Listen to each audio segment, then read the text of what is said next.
Meu nome é Henrico, sou professor de ensino religioso, tenho formação em ciências sociais e mestrado em sociologia.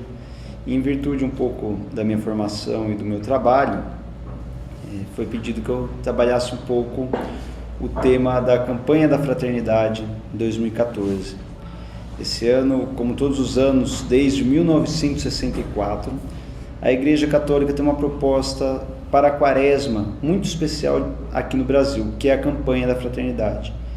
A campanha é um momento de diálogo entre igreja e sociedade, um momento de refletir questões pertinentes a toda a sociedade à luz do Evangelho, à luz da Palavra de Deus. Neste ano, como já foi muito divulgado, sabemos que a campanha quer tratar do problema do tráfico de pessoas ou tráfico humano. Problema que, ao mesmo tempo que é grave, ao mesmo tempo que assusta quando a gente ouve falar dele, ainda mantém uma certa invisibilidade, ainda é pouco conhecido nas suas causas, nos seus desenrolares, mas que, por outro lado, é um problema que assola o mundo inteiro. Para a gente ter uma ideia, uma ONG chamada Walk Free estima que há 30 milhões de pessoas sendo traficadas no mundo nesse momento. 30 milhões de pessoas. Não é um problema pequeno, não é um problema de ordem menor, pelo contrário, é um problema de grande gravidade. Recentemente, veículos de comunicação da cidade de São Paulo, por exemplo, reportaram o caso de 2 bolivianos que estavam sendo vendidos em praça pública. Estavam ali numa feira, no Brás, sendo vendidos como coisas, como objetos, como se vende alface, como se vende tomate, como se vende batata, enfim, estavam vendendo 2 seres humanos para serem explorados em confecções, né, de modo especial no trabalho têxtil.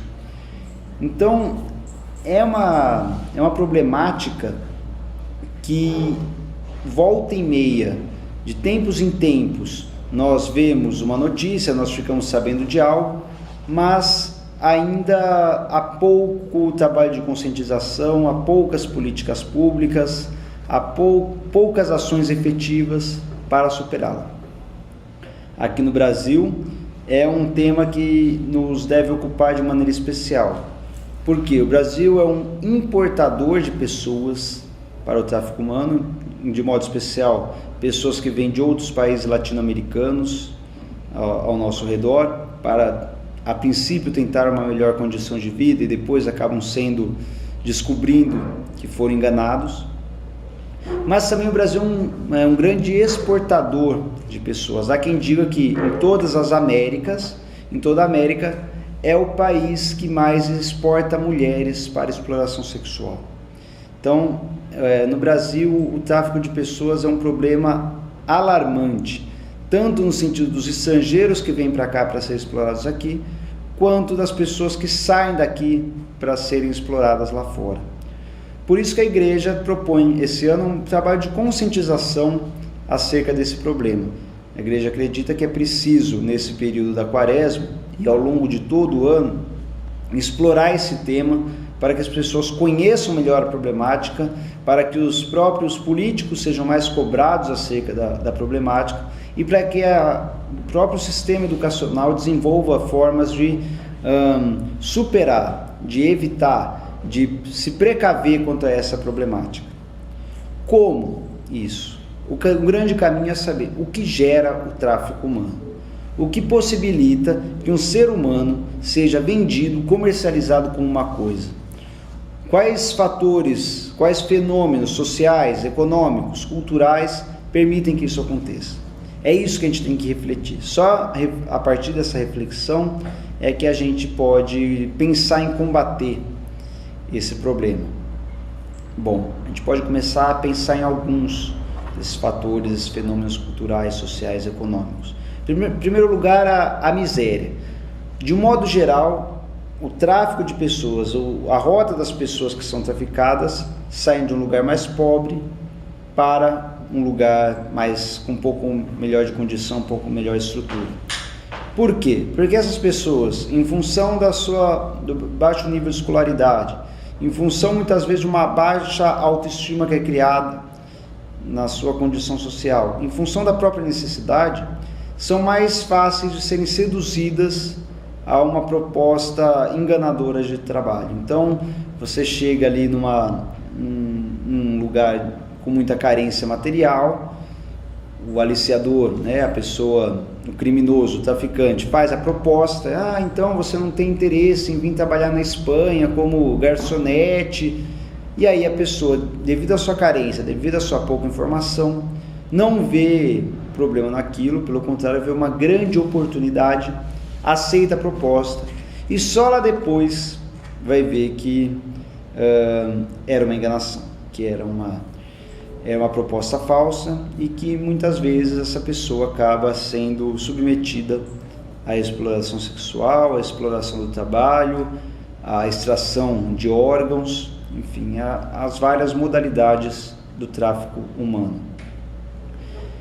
Outros fatores, além da miséria, que podem estar na base do tráfico humano: fatores políticos, institucionais. Quer dizer, o Brasil é um país que ainda carece de políticas públicas, tanto de prevenção ao tráfico humano, quanto de adequado tratamento às vítimas do tráfico humano depois que elas são resgatadas.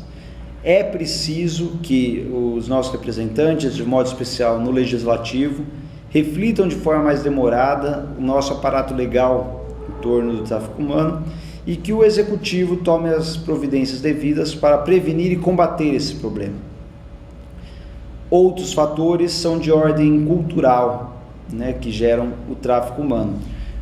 Por exemplo, uma cultura do consumo, uma cultura do hedonismo, uma cultura do egoísmo, uma cultura da indiferença. Cada vez mais as pessoas, nessa cultura pós-moderna em que vivemos, se preocupam com seus próprios bens, com seu próprio acúmulo, com sua própria ganância, com sua própria condição material, e ao mesmo tempo cria-se uma indiferença em relação ao outro, em relação ao bem-estar do outro, em relação à dignidade do outro.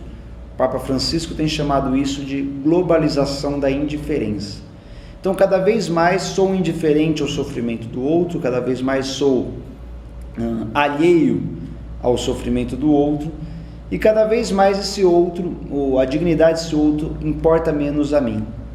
Esse processo de uma sociedade cada vez mais egocêntrica, individualista e indiferente ao outro, está totalmente ligado a um fenômeno que a gente chama de coisificação do ser humano, quando a gente transforma o outro ser humano em um objeto. O ser humano, isso, né, já é muito defendido já há algumas décadas, tem que ser tido como um fim em si mesmo, ou seja, o ser humano não pode ser meio para outra coisa. Um outro ser humano não pode ser um meio para que eu alcance uma coisa, para que eu satisfaça uma necessidade ou um luxo meu. Eu não posso usar de um outro ser humano como um meio, como um objeto, como um instrumento para metas egoístas. O tráfico humano é isso, é você usar de um outro ser humano como uma coisa, como um objeto, para satisfazer minha ganância, meu luxo, minha sede de poder. Isso é o tráfico humano. Agora, a gente pensa, e no nosso cotidiano? Não fazemos isso também, algumas vezes? Não estamos alimentando uma cultura em que usamos o outro como um objeto para fins pessoais, egoístas? Às vezes até comento com alunos meus: ora, quando você, falo para aluno meu assim, quando você se aproxima do colega porque vai ter uma prova em dupla, você não tem interesse em fazer amizade, você não quer ajudá-lo, nada, você só quer se aproveitar dele para se dar bem na prova em dupla. Não é fazer do outro um objeto, uma coisa para um fim pessoal. Quando um colega sabe que a menina ali vai fazer uma festa de 15 anos, muito grande, muito bonita em breve, e se aproxima dela só para ter uma boca livre, uma festa boa, legal e de graça. O sujeito não está usando do outro para um fim pessoal.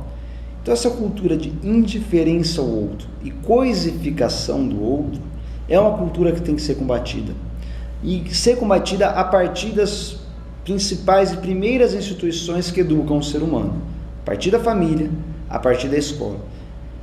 Combater o tráfico humano, então, não é só lutar por políticas públicas, não é só lutar contra a miséria, mas também é lutar contra esses fatores culturais que permitem que ele continue existindo. Essa mercantilização da vida, tudo é mercadoria, tudo é um objeto, inclusive o ser humano. Tudo é uma coisa, tudo pode ser usado e mobilizado e manipulado ao meu favor. Essa cultura tem que ser combatida. Então, o objetivo da campanha é propor uma reflexão crítica acerca de todos esses condicionantes, todos esses fatores que estão na base, que estão nas raízes do tráfico humano. Só assim, num trabalho exaustivo, de longo prazo, é que a gente vai conseguir combater e erradicar esse mal. Muito obrigado.